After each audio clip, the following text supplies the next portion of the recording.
Your school liaison, BookIN minutes, and we are your host. My name is Ashley Flores. And my name is Kristen Fernandez.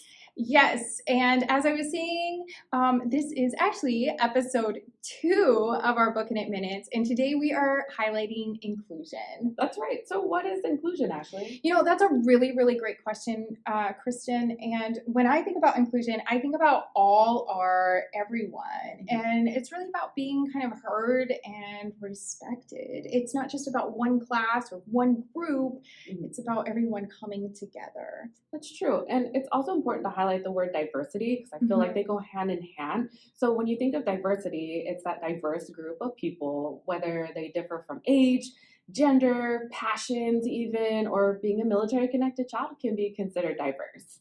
And then that's when you can bring in inclusion, where everyone in that diverse group feels connected, respected, and they're contributing to the overall cause of the group or community.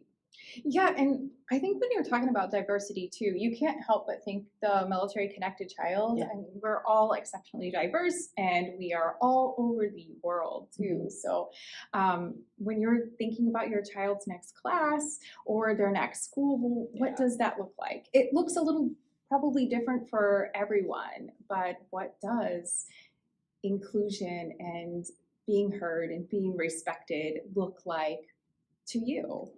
That's right. I think too, also having that conversation could be a little tricky. So we did pull some books from our library so you can get that conversation started about inclusion with your children. There's some really cool titles in the comment section, so please check that out. Yeah, because again, as we were saying, is bringing in that variety. It's different for every student.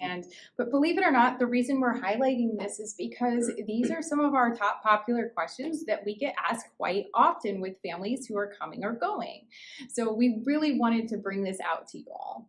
It's true. And so we wanted to kind of share some tips and tricks on how you can discover diversity and inclusion within the schools and school districts that you're looking at. So one way is to look at the websites. A lot of schools have websites out there now that are pre-updated. You can look at information about inclusion or diversity. You can also look at state dashboard websites as well, like the California state dashboard, where they not only give you those stats about testing scores and things like that, but you can get a feel for what the cultural and ethnic diversity of the school environment looks like on that dashboard website. And you can also call the local school to find out more as well about inclusion.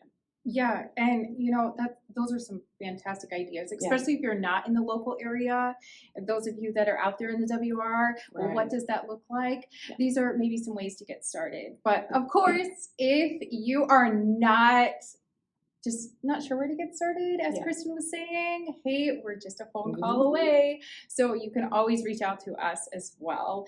And I think that's one of the best parts about our job is we get families that call and we like to give you all the information, whether it be private, charter, magnet schools. I mean, there's a plethora out there, but we get to give it to you in an unbiased opinion, and then you get to make the decision of what's best for your family. Right. It's the best informed decision based on all that knowledge that you're getting.